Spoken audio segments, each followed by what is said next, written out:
So welcome, everybody. Thank you for joining us here. This is the second of 4 panels about opportunities for transfer students at the private colleges around Virginia. We're very excited to be hosting this series. I'm usually hosting it with my colleague Emily Muniz, but she's not able to make it here today. So it's just me facilitating the panel. But the purpose of the panel is to give students and advisors around the state an opportunity to learn more about the different private colleges that we have all over the Commonwealth of Virginia. I'm not originally from Virginia, but I've been here quite a long time. And it never ceases to surprise me how good the options are for students who want to stay in the state, which is the overwhelming majority of our students, in terms of different options for them, college size, college major offerings, atmosphere in the college. We just have so much variety around the state of Virginia, and that's part of why Emily and I decided to host this series so that our four-year private colleges could tell us more about themselves and explain, give some reasons that their institutions would be good destinations for transfer students, and to describe some of the opportunities available to students at the private colleges. Our focus is very much on our community college transfer students and thinking about the students who have completed their associate degree. That's our primary population with Transfer Virginia, but also thinking about students who started the community college and transfer prior to completing that degree. I'm not sure that I introduced myself, but I'm Nicole Hutchison, and I'm the Director of Transfer here for the Virginia Community College System. And I am joined today by 3 colleges. We have Bridgewater, Sweet Briar, and Mary Baldwin. And I'm going to ask the representatives from each of those colleges to introduce themselves and their roles. And after we do those initial introductions, I'm going to start asking questions of the panelists. I do really strongly encourage you to put questions. If you have any questions, please feel free to put them in the chat. That'll help us kind of keep track of how many questions we have so that we can make sure there's time for our panelists to answer those questions. But we'll probably also have time at the end after the panelists answer my questions for you all to unmute and ask questions. But again, I do encourage you to put them in the chat, even if we're not going to get them until closer to the end of the panel today. So I'm going to start by asking, in that order, Bridgewater, if you'll introduce yourself, and then Sweet Briar, and then Mary Baldwin. Hi, I'm Emily Helms. I am the Assistant Director of Admissions for Transfer Students at Bridgewater. And just a little bit about Bridgewater. We have currently 1,400 undergraduate students and about 100 graduate students on campus. The average class size is going to be about 19 students. We have over 30 academic programs, 4 master's programs, 50 plus clubs and organizations, and 23 NCAA D3 sports. Fantastic, Emily. Thank you. Sweet Briar. Yes, good morning, everyone. Glad to be here. I'm Cindy Peterson. I'm the Associate Vice President for Admissions here at Sweet Briar. And I've also got joining me, Dr. Teresa Garrett, who is our Dean of the college and also the Vice President for Academic Affairs. So I will let her jump in and add anything here to me, but enrollment of just less than 500 students here on a beautiful campus located right outside of Amherst, Virginia, at the foothills of the Blue Ridge Mountains, 2,400 plus acres, with much emphasis on sustainability, a lot of emphasis on the engineering, only one of 2 women's engineering programs that are accredited in the United States. So that's definitely one of our more popular programs, and certainly for transfer students. Education would be another popular one for potential transfer students, and I won't steal that thunder from Dr. Garrett. Dr. Garrett, do you want to add to some of that? No, hi, everybody. I just want to say that as a women's college, we're very focused on elevating and empowering women to go out in the world and and do big things. And so whether a student comes in as, a traditional four-year student or as a transfer student, that is the thing that we focus on. And we have a remarkable network of alumni that support the college with their time, talent, and treasure in ways that I think is quite distinctive. And as a student, we work to connect students with that alumni network for internship opportunities, job opportunities, mentoring, and the like. And I think that's just really something that makes us a distinct women's college. Thank you to both Cindy and Teresa. And Mary Baldwin. Hello, everyone. My name is Marella, and I'm an Associate Director of Admissions here at Mary Baldwin. With me today, I have Megan Speth. Megan is our Director of Financial Aid and also an AVP of Enrollment. So a little bit about Mary Baldwin. We are a small student-centered liberal arts university, and we're located in Staunton, Virginia. So about an hour and a half from Richmond, 45 minutes from Charlottesville. Staunton itself is a beautiful campus. It's actually right here behind me. We are a historic entity. The entire town is historic. We've been around since 1842, so quite some time there. We have about 900 undergraduate full-time students on our campus, as well as students who are taking our classes online in a wonderful graduate program as well. But the 900 students on our campus offer a really unique experience for our students.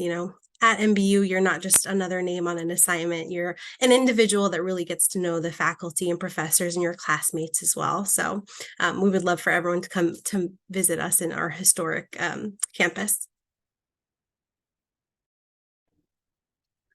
And like Marella said, I'm Megan Speth. I am our AVP of Enrollment and Director of Financial Aid. I also am slowly losing my voice, so I will try and project while I'm talking here today. Marella gave a great summary of Mary Baldwin.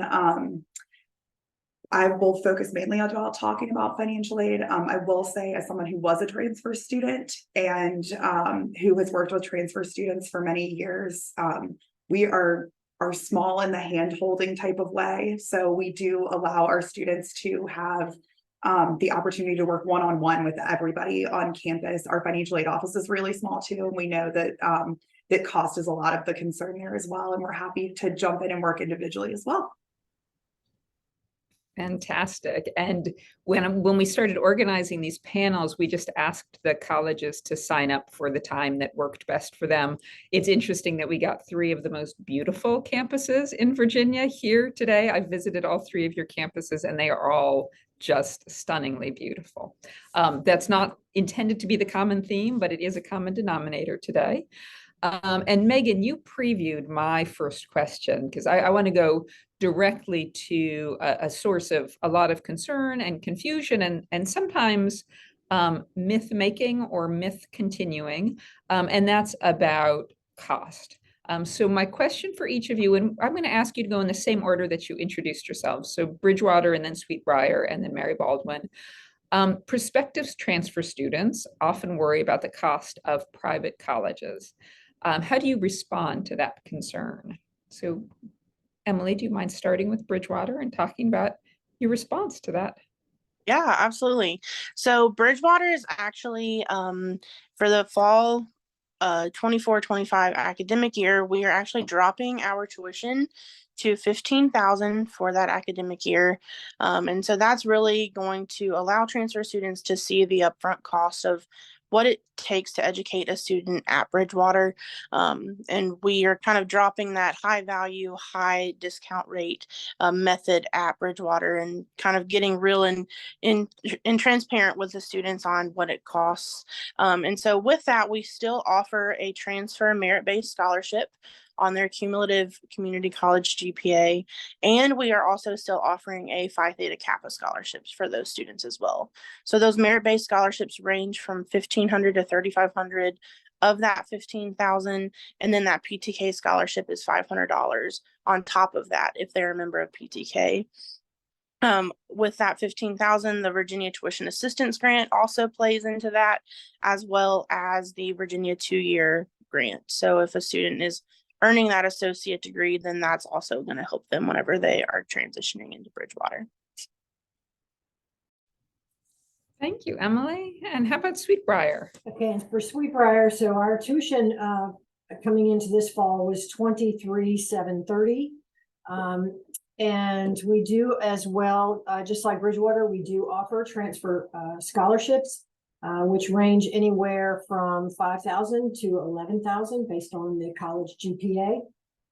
And then we do have a few fees, the student life, technology, and health center fee for those students who are living on campus. We do offer housing opportunities for students, and even for our non-traditional students who 23 years or older, who have had some high school or some college, some college. There's some housing available, our Turning Point program. And of course, just as Bridgewater talked about the VTAG, we provide that along with the grants and scholarships that we offer. If I could just add, we have a really strong track record of working with transfer students to help them find a path to graduation within the 2 or 3 years that they, want to graduate. So depending on if they've already done 2 years of community college, then we work really hard to try and make that 2-year add-on be a thing. And for most of our majors, we have the flexibility to do that because of the way our curriculum is constructed, which has a lot of choice. And so it leaves flexibility for there to be that time outside of Sweetbriar prior to coming here. So I think we're a very good return on that investment that you've already made in your education and that you want to continue to make by moving to your bachelor's degree.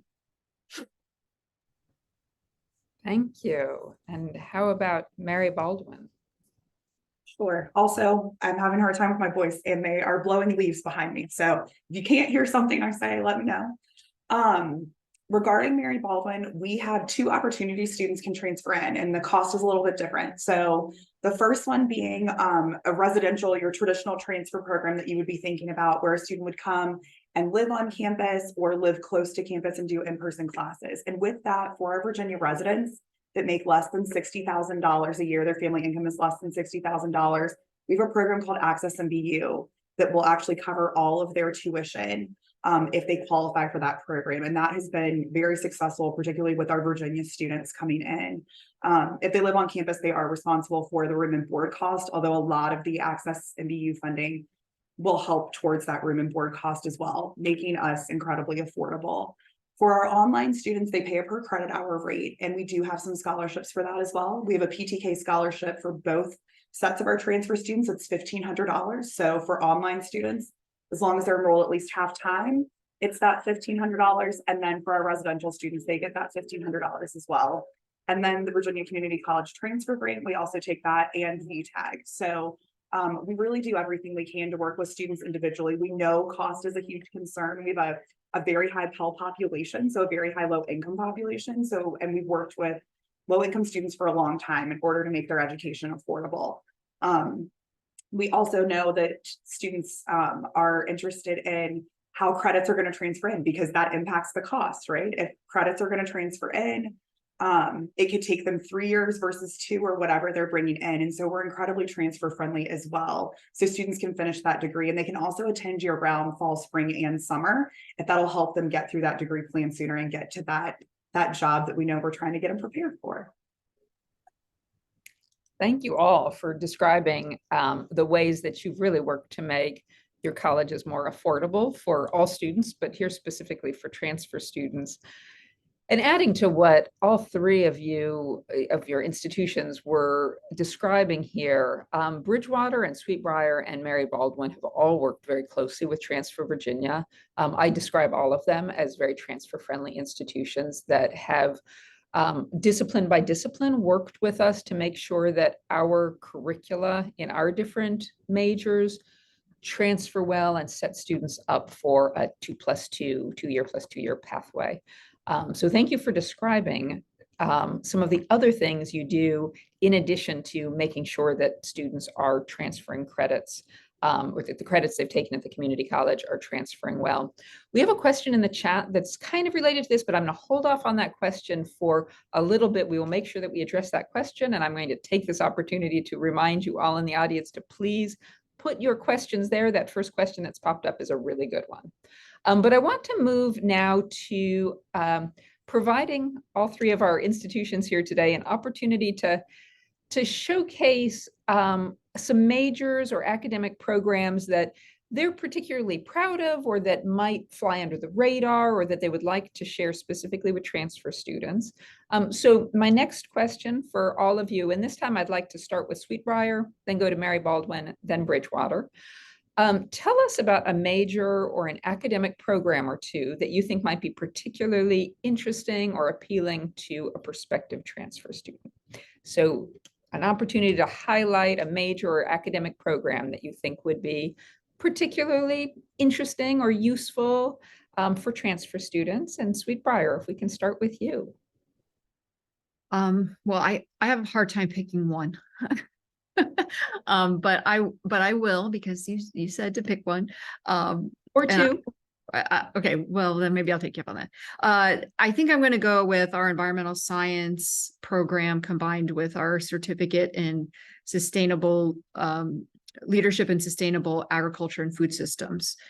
So this is a academic program that takes advantage of a unique asset that we have, which is a 25,000 square foot greenhouse that we installed around 4 years ago, and which serves as this like learning laboratory, but also a space where students are getting involved in all aspects of food production in that venue, from choosing the vegetables and fruits that they want to plant, harvesting them, managing the soil and monitoring the environmental conditions, and then matching up those choices and dealing with the outcomes of those decisions with regard to how it interfaces with the market.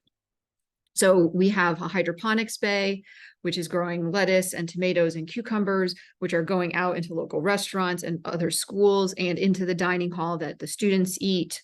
And we have a soil-based bay in which students are experimenting with other things like kale and Swiss chard, basil, various peppers, from the sweetest to the spiciest that you don't want to accidentally eat. And this is a space where students are really learning a lot about this. And I think this program, even for students who are not choosing that major, that intersection that it has with the student experience, because these vegetables that are lovingly grown by their classmates are in the dining hall every day on their plates, including a beautiful watermelon radish, which we call the Sweet Briar radish, because it's pink and green, that students get to enjoy. So it's an opportunity for growth, right? Because they're growing things, but also growth of the palate, of the imagination, and of the ideas of what students can and can do in that kind of realm. So that's the one I'm going to choose. Thank you. That is a good one. Mary Baldwin. Yeah, so I think when it comes in terms of the most popular programs, or the ones that we've all commonly heard of, the three that rotate are really psychology and health sciences and business are very popular. But we also have a wonderful education program. With the teacher shortage in Virginia, our students are really having success in finding jobs within 6 months, post-graduation, which is amazing. And our education program actually includes teacher certification, which isn't true for a lot of education programs, but it is for ours. So that fully prepares our students for that too. And kind of a branch of that is my favorite program here is our ABA program, that's applied behavior analysis. So for anybody that's interested in becoming a behavior analyst, maybe you're really passionate about working in mental health counseling, or you want to work in school counseling or market research. It's a really niche major that I haven't seen at a lot of other universities. It offers a great opportunity for careers in that field. We actually have a specialization within that field that's autism spectrum disorders. So if that's something that you're passionate about, working with that population, it's something that we have to offer here. And I really love that program as well. Of course, our business program is also robust and has many different focuses for students. So students see business as this one, general major, but within business, there's things like entrepreneurship. So if you're somebody that really wants to own your own business one day and you're trying to figure out how your college education can help you with that, we can help you with that. We'll provide you with the skills and the knowledge that you'll need to successfully run your own business. There's also, accounting, and within that, there's marketing and communications. And that's something that's an option that everyone is looking for now. Everybody needs a communicator or somebody in marketing in different fields and in different companies as well. So we offer many different majors. I think there's really something for everyone, but we also have those niche majors as well. Fantastic. Thank you, Mirella.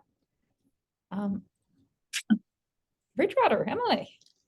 Yeah, so going along with that, our business program is one that most of our transfer students transfer into.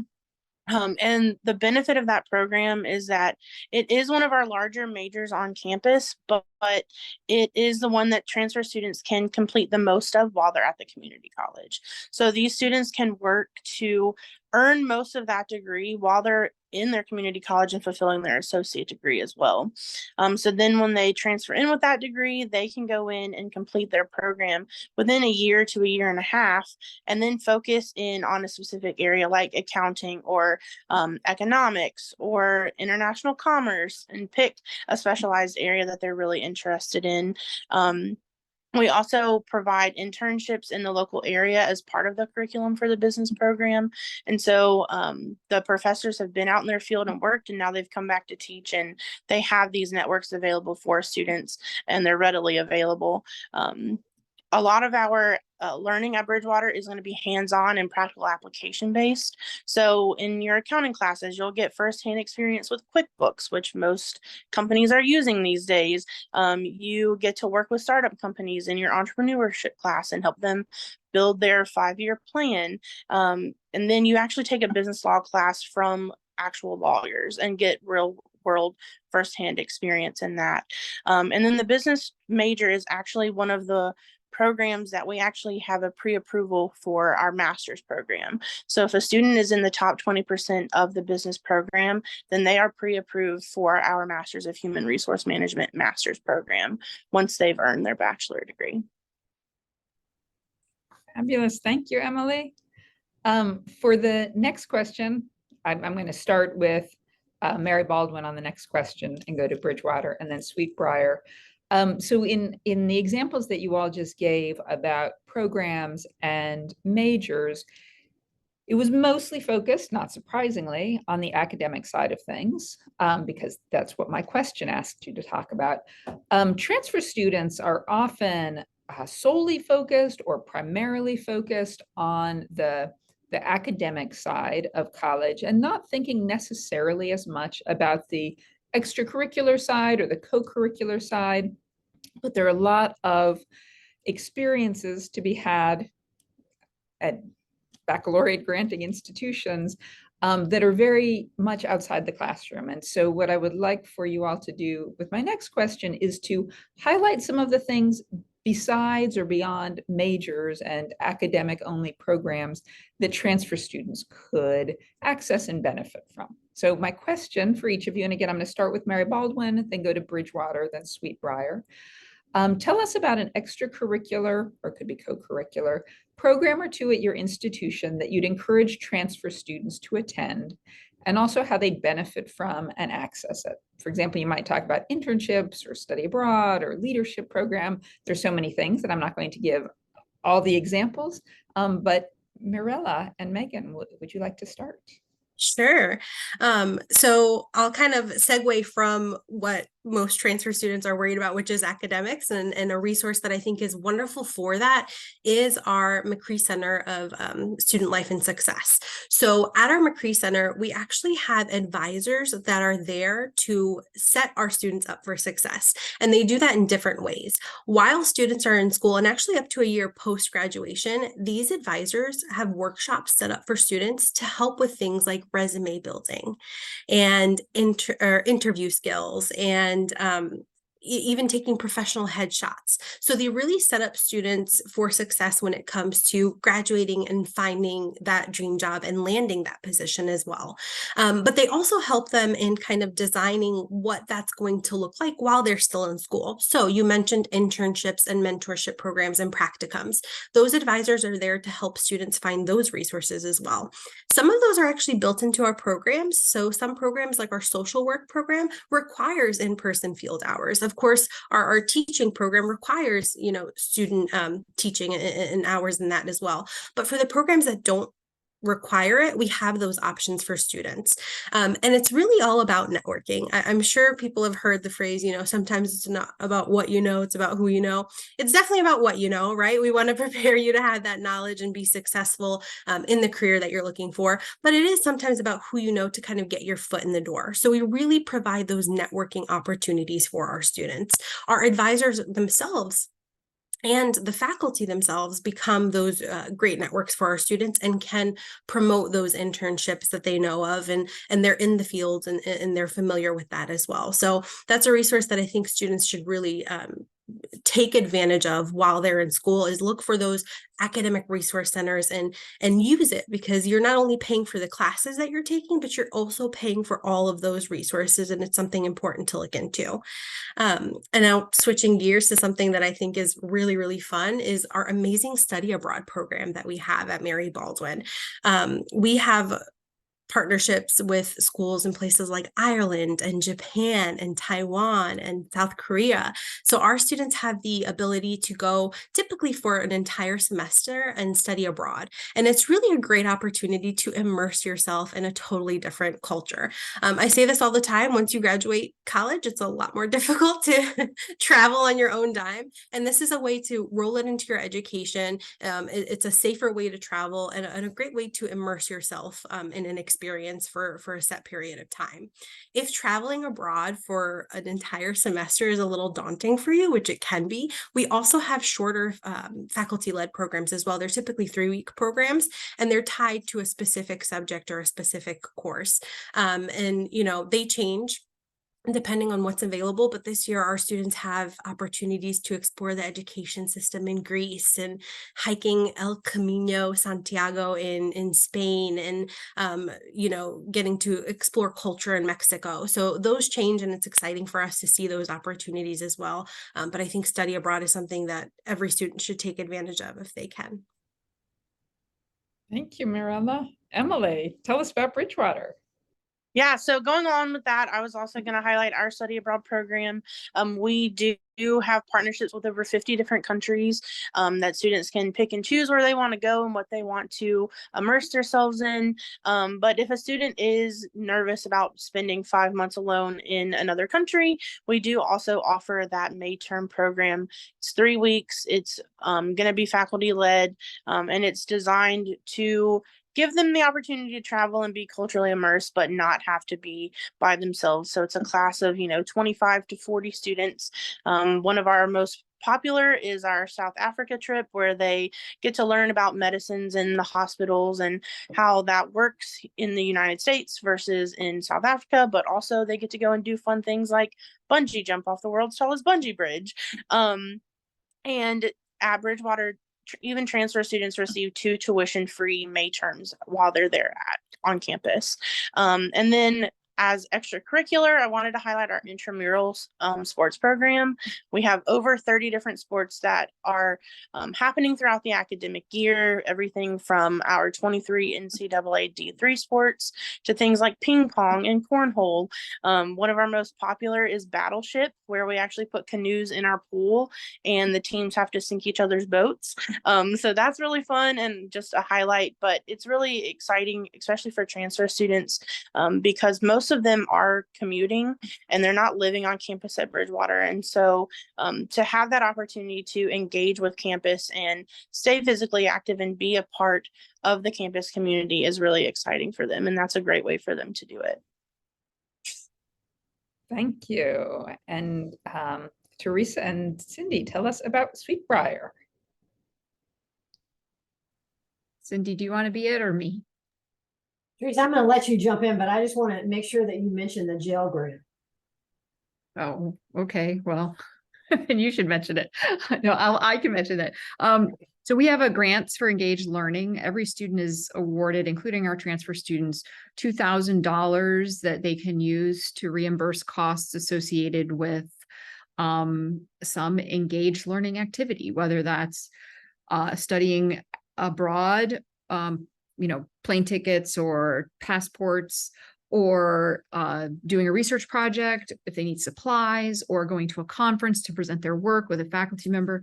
So that's definitely an opportunity for students to kind of enrich their education along those lines. I think that is tangential to sort of what we were asked to answer, which is, what outside of the classroom can students do? And I'm going to really highlight the deep-seated traditions at Sweetbriar College. And transfer students are welcomed into those with open arms right from the beginning. And they are myriad, from step singing to painting the hitching post that's out in our upper quad, to be participating in the daisy ceremony, Founders Day convocation, where we honor the founders and the unsung founders of the college by community activities, the Oktoberfests, all of the things, sledding on the Dell on cafeteria trays when it snows, to Dell parties on the bandstand that the Dave Matthews Band played on a handful of years ago. These are all things that are enriching the student experience and are, deeply loved. When the alumni come back, they're just excited to learn about and be engaged in these traditions. We have a big sister, little sister program where they match up. We have a really great tradition called the scroll game, where students gather in the dining hall and do this little game with a scroll. I won't give it all away, but it's to celebrate each other's admittance into grad school or getting a job or something, that they're doing when they move on from Sweetbriar. So these are really the things that are making this a special place to become in our community, to be part of this sisterhood that is Sweetbriar College, and that students feel from when they enter campus all the way through into their long-lived alumni years. I loved those descriptions because you all did a fantastic job of describing those opportunities and the community that students can enter into at all three institutions. And you've set up a very easy segue for me for what is my last official question, and then we're getting some great questions in the chat that we'll turn to next. But what do you all do to help transfer students adjust to the institution after they transfer, or just as they're transferring? And for example, orientation, housing that you provide, advising. What are some of the things, and I know you can't name them all, but what are some of the things that you all do to help transfer students specifically adjust when they, their peers at the institution have usually already been there for a couple of years? So what do you have in place to help our transfer students adjust, feel welcome, engage with right away the institution? And this time I would like to go back to starting with Bridgewater, and then we'll do Sweetbriar and Mary Baldwin. So Emily, tell us about how you help students, transfer students, adjust. Yeah, so orientation is a really big one for us. We do one transfer only orientation over the summer where students get to come to be acclimated with campus, but we also have a group of students called SOAR mentors that work with the transfer students and kind of partner with them as they go throughout that orientation. The registrar and the academic advisors are going to be on site to help transfer students actually register for classes. It can be a daunting task whenever they're transitioning from a community college into a four-year institution. And so having that little bit of hand-holding is always appreciated, especially when they're looking at what credits are transferring in and that kind of credit evaluation that the registrar is doing. So they are there to help with that. And then as they transition into their academic year, those SOAR mentors that were there for orientation are actually going to be a part of their classroom setting. So when transfer students earn their degree, it's going to waive all but 4 of their general education requirements at Bridgewater.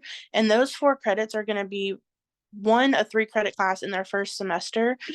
We understand that they've been college students before, but sometimes students still need a little bit of help in that transition. And so having that familiar face from orientation in those SOAR mentors to be in their classroom setting is really exciting.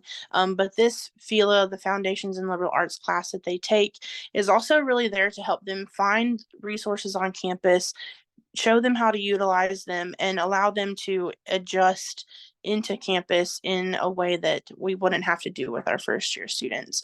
And then they go through their academic programs, and then their 1-credit class of their general education that is left over is a FILA 450 class. And it's an online portfolio that they create that has a resume, a cover letter, a personal statement in it. So when they're looking towards a graduate program or a first job, they already have those key documents complete before they've even graduated from Bridgewater.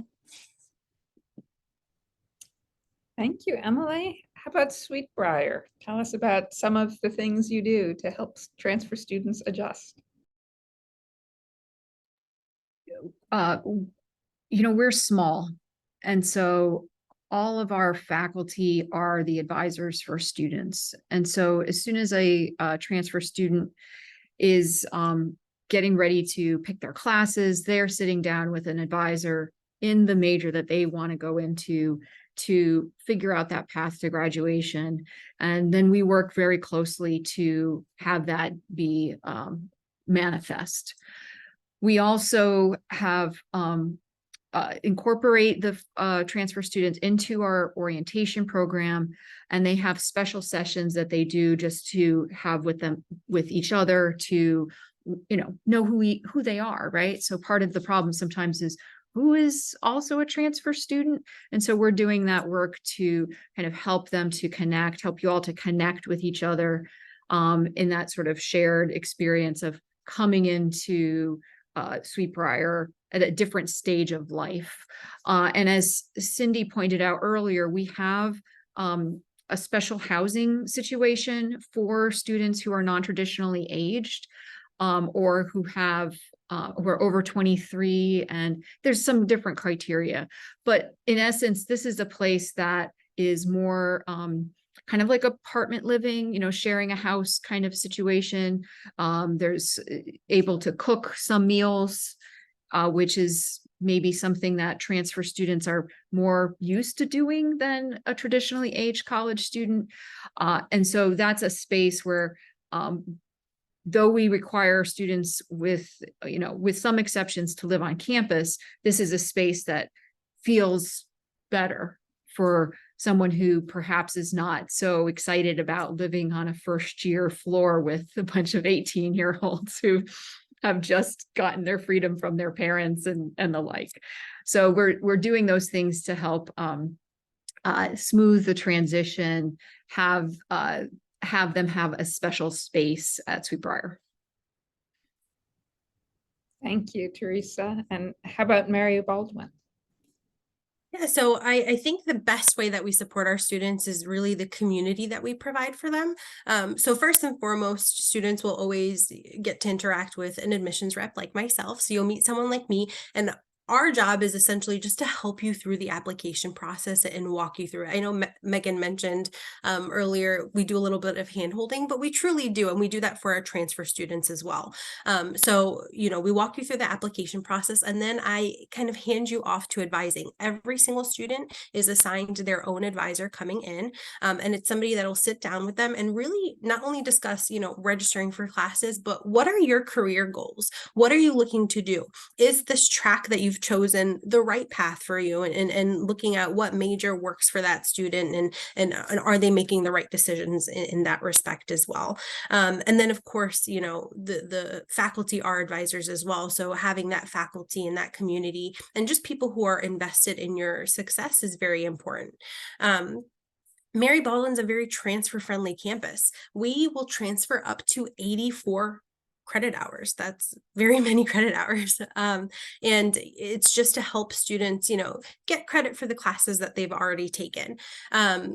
We actually have a partnership with community colleges. So if students are earning 5 different types of associate's degrees, if they're earning an applied associate's degree of human services, an applied associate's degree of nursing, an associate's of arts, an associate's of science, or an associate's of arts and sciences. If you've earned one of those associate's degrees and you're transferring into Mary Baldwin, we completely wipe out all of your gen ed requirements. So we take those credits and we just plug them into your gen ed, so you don't have to worry about it. And now that you've transferred into Mary Baldwin, you can really focus on your area of interest. You're only going to be taking those required courses and those electives that you have left for the major that you're interested in. So I think that's a really great way to kind of set students up for success there and make sure that they're getting, you know, the credit that they've already earned as well. And, you know, Megan, feel free to jump in if there's anything I've missed there, but I was just going to elaborate a little bit on the first year advisors. So they're not just for freshman students. Those first year advisors are for first year Mary Baldwin students, and they're able to kind of tailor what the student needs. So for transfer students in particular, it could be something as simple as making sure all of their credits that they're bringing in have all been transferred to their record and making sure they're on the quickest path. They'll sit down and discuss there's goals with them, and then they pull back if they need them to pull back. They kind of give them what they need from that. They're there as available as a resource. They check in that first semester a lot. And then if the student feels like, you know what, I've done this, I've been there, done that, they don't continue to badger them about it. They just check in and make sure that they're there as a resource for them as well. Same thing with transfer students living on campus. We do pair transfer students together so that we don't have students who are, you know, 22 years old and have been through and have had some life experiences with 18-year-olds that maybe have different goals in mind. We know different college students have different goals in mind for their college experience, so that they're with people that are going to be of the same mindset as them as well. They also have their own lounge that they can hang out with, that also doubles over with our commuter students too. And they tend to kind of move together in a way, just because they've got more of that maturity that's there because they've had more life experience than those first year students. Fantastic. Thank you. You know, one of the things that I am thinking about, and I think, Teresa, it was you who described the daunting task of transfer, and it is a daunting task. But one of the things that frequently has really benefited community college students is the more intimate environment of so many of the community colleges. They are smaller than our big state institutions are. And a lot of community college students thrive because of that intimate environment. And all 3 institutions that are represented here provide similarly a very intimate, individualized learning environment for the rest of the bachelor's degree. So thank you all for describing those things. We have a few great questions that have popped into the chat. And so what I think I would like to do, I'm going to read these questions, and then I'm going to have each of you, each institution, address all 3 questions. They're not tied together, but you may have more to say about one than the other. So the 3 questions, the first, do any of the 3 institutions here allow dual enrolled credits to transfer? So students taking dual enrollment classes. Second question is, what is the language requirement for most transfer students? And then the third question is, how many transfer students do you all accept each year or each semester? And what are the most popular programs for transfer students? So why don't we go ahead and start with Sweet Briar on this? So all 3 questions, if you want to hit a little bit on each of those, that would be great. Sure. And I'll start with the first one with dual enrollment credit. And yes, we absolutely do accept dual enrollment credit coming in. So just those transcripts coming across. And since I am in my only 50th day here, Dr. Garrett has jumped in quite a bit, and I appreciate that. I am very new to Sweet Briar. I'm gonna let her tackle the next two questions. She may have a little more information than I do. So the other two were the language requirement and the non-traditional credits. What was the third? question? Language requirement and how many transfer students you accept. Oh, okay. We haven't gotten to the last question Okay. popped in, so feel free to address that one also. Sure. But then, yeah. So we don't currently accept non-traditional credits like the ones listed there. So we would do AP, IB, dual enrollment, anything that comes with a college transcript. Most of the classes that one takes at a community college, we would accept. There are some things that we don't, but it's usually pretty minimal. In terms of the number of transfer students that we have each year, it's usually between 10 and 20. And so it's a decent sized cohort, and they come in at different stages, of course. And we do things to get them together. We do not have a requirement for a foreign language at Sweetbriar, though we do have the ability to support language learning through a consortial arrangement that we are partnered with. But it is not a requirement for graduations for students to have studied a foreign language. Thank you. Mary Baldwin, there are now more questions that have popped in. So while Teresa was talking, we got the additional question about the non-traditional credits. And then we got one more question about, do all three colleges offer digital media degree programs? And so I'm going to move to Mary Baldwin, but as additional questions come in, I'm going to kind of rotate around. So Sweetbriar, if more questions come in that relate to you, we'll circle around back to you. Sure, I'll answer as much as I can, and Megan, you can jump in if there's anything I'm missing on the residential side. I know we do accept dual enrollment for sure, so that's an easy one. Language requirement for transfer students, we typically don't have one. I don't know if that means language requirement as far as the courses taken, or if like English is a second language, but I'll kind of touch base on that too. If English is a second language, we can potentially require an English proficiency exam, so there's that as well. Transfer student population, I don't have exact numbers, but I know that we do have a very large transfer student population, and the most popular majors there are typically business and health sciences. Online, I find that many are interested in that ABA program that we offer as well, so that's popular as well. I do know that we accept ACE credit. I would have to check on CLEP and Dante's, but I do know that we accept ACE credit, at least for the online sector. And then I'm not sure about digital media programs. I know that we have a wonderful, our marketing communications program kind of touches on digital media as well. So that's kind of encompassed in that. And then Megan, if you have anything to add, not sure.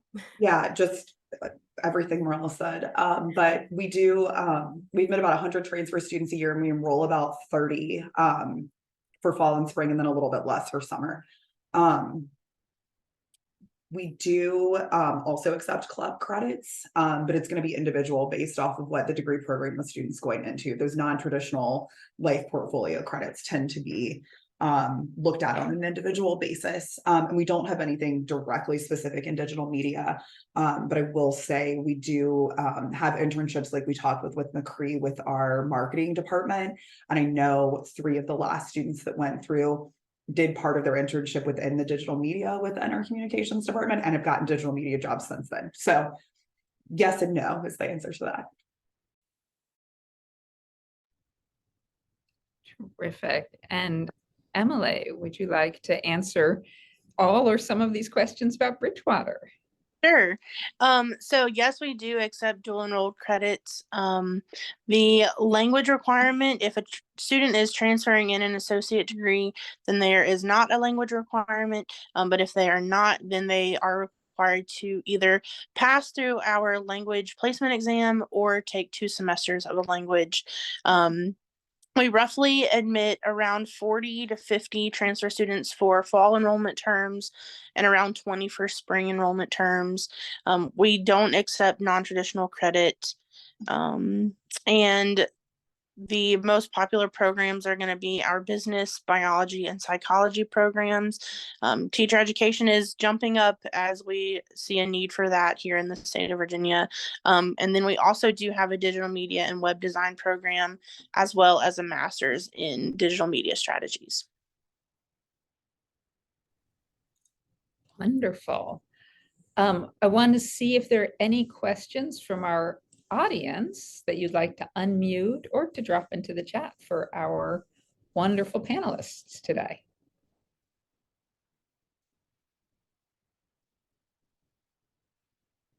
I have a request for each of the colleges represented here today, each of our four-year colleges, Bridgewater and Sweet-Briar and Mary Baldwin. If a student or an advisor is interested in reaching out to you to find out more about the opportunities for transfer students, what should they do or who should they reach out to? And this is something for the who should they reach out to. Please feel free at this point to put some basic contact information into the chat for each of the institutions. It might be that you have a transfer advisor or a transfer office for them to reach out to. You might want to refer them to your webpage. I, of course, will refer everybody to the Transfer Virginia portal. All three of these colleges are on the Transfer Virginia portal. And right now, Sweet-Briar and Mary Baldwin are full partners, which means they have a wealth of information. Bridgewater is on the very verge of being a full partner. If we just waited a couple more weeks, they would be there. There's lots of information about Bridgewater as well. And all three of these institutions are developing transfer guides right now for our curricula. So there is lots of information on the Transfer Virginia portal. I will take the opportunity to put that into the chat.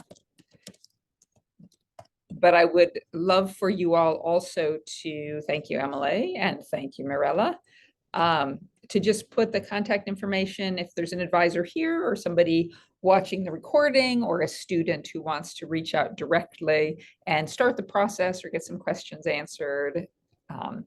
Thank you, Cindy. This is some information for them. Since I'm recording this, that information is in the chat. And we are reaching time, so I just wanted to open things up entirely to both our panelists and our audience to see if there are any last comments, suggestions, questions to address before we close out.